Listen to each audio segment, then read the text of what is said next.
Welcome back. Joe Giganti, your regular Joe, with you here on Tuesday, September the 8th, 10:21. You can mark the day and time. That's why I'm telling you. Been telling you all morning. Former Lieutenant Governor Rebecca Kleefisch was going to join us, and she has on the phone for some breaking news that we have for her now. Whoop, no, one more time. There you go. Write it. All right. Good morning, Rebecca Kleefisch. How are you today? Hi, Joe. How are you? Fantastic. So we've been getting people riled up all morning that there's an exclusive major announcement that you're going to make on the Regular Joe show this morning. So with that, I will give you the floor to make your announcement. Wow. Thank you, Joe. This morning, I am launching the 1848 Project, which is a C4 advocacy group. It's kind of an educational and intellectual project that will build the conservative plan for Wisconsin's future.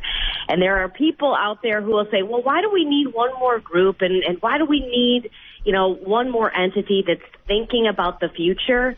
And here's why, Joe. We have seen over the last year and a half what it looks like when leaders are reactive instead of proactive, when leaders simply do what needs to be done in a triage situation as opposed to plan and then contingency plan and truly listen to people and take evidence-based policies to implement that will lift all people up as opposed to divide people and seek ways to fan the flames of a culture war. What I am looking to do here is listen to the people of Wisconsin and listen well across the state, across not just geography, but demographics as well. I want to talk to people in different industries and different walks of life and find out where we have some common threads and take those policy needs, what's challenging people most, what's frustrating people most, bring those back to the shop, pair them up with strategies that actually have proof that they work, they're evidence-based, build that into an agenda, and then let's get the whole team on board. Let's make sure that we're unified when we march out to battle.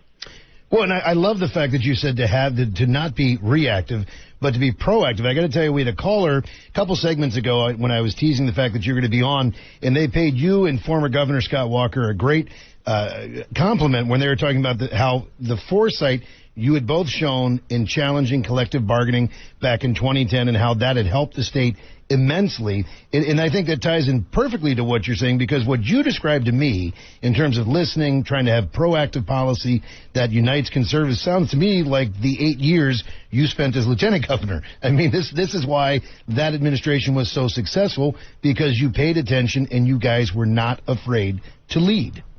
Joe, I like to think so, because what we did was not just look at our finances, but also look at data and statistics. And yeah, I did a ton of listening when I was lieutenant governor. I did those tax reform roundtables, and I did a number of workforce development listening sessions. I chaired the governor's task force on opioids abuse and the governor's task force on minority unemployment. It's really, really important to lead by listening.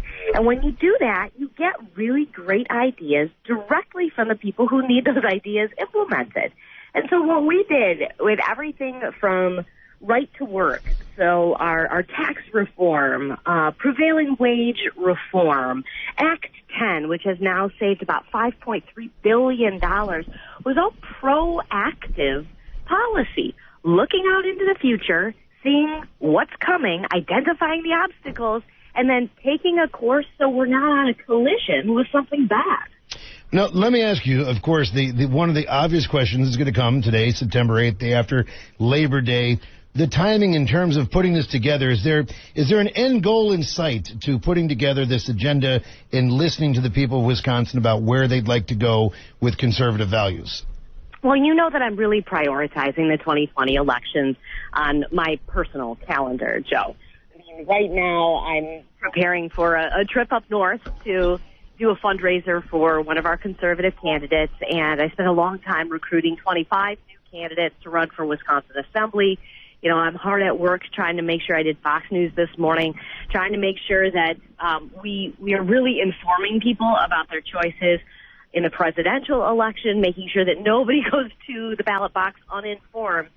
But after 2020, I think it's really important to be proactive. We need everybody pulling in the same direction, and we need folks unified behind a policy agenda that I think is going to unify and lift up all of Wisconsin in 2022. So this is about working together. This is about making sure that we're collaborative and using evidence-based strategies in order to make Wisconsin everything she deserves to be, everything parents expect it to be when they decide to raise their kids here. Well, and I can tell you there's been, obviously a marked difference from how the state was run and how it operated under yours and Scott Walker's administration versus what we're living through right now, or I should say, in my humble opinion, suffering through right now with our current leadership. Well, this is what happens when you have reactionaries in charge. They're looking every day to kind of triage the bad thing that happened, as opposed to having a plan in place for when the bad thing happens, or at least having thought about it, having read about it, having examined different examples of policy responses. We when the governor was running for president a few years back, we had this Wisconsin Emergency Management Plan that gets presented to the governor routinely. It's part of what we do as a government in the state. And that year, because the governor just happened to be out of town that day, it was presented to me. And I don't know how often it happens, but, I, as the recipient of this huge plan, it's probably, 3-4 inches thick, I started on the way back to the office reading it. And I thought, my gosh, the amount of preparation that goes into making sure that people aren't deeply harmed and there are long-term ramifications to some sort of emergency is remarkable. Wisconsinites did this. They put in all of this hard work. They poured their hearts into this. And I think we have the brains. We have the hard workers who are willing to offer their expertise and their ideas, even their hearts and their minds, saying, hey, listen, I'm going to be vulnerable for a second. This is the problem I have. We have those people already. That is the best of Wisconsin. What we need now is someone to listen so that we can take all of that good stuff, pair it up with evidence-based strategies, and build it into a plan.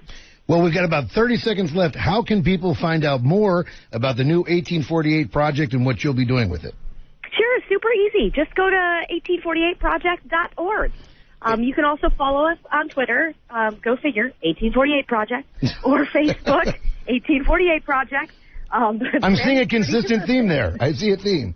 You got it. You got it. And, of course, we're going to post it to my Facebook page for the show as well, so we'll have it there. Awesome. Rebecca Kleefisch, you'll come back, tell us about the next things you'll be doing, some events, so forth, with the 1848 Project as that grows.